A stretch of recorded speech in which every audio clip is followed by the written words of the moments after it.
Steamed eggs na malambot at masarap, madaling gawin, na may minced meat at tofu, natutunaw sa bibig.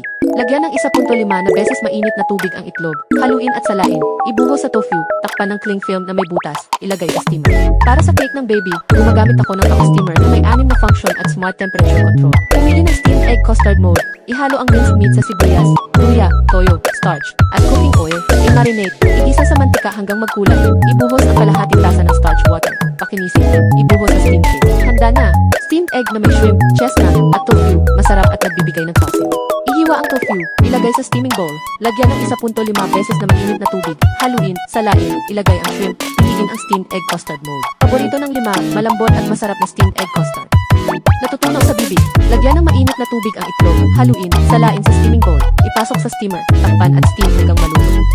Igisa ang shrimp sa mantika, idagdag ang gulay, kaunting toyo para sa lasa, ibuhos ang starch water at pakinisin. Steamed egg custard.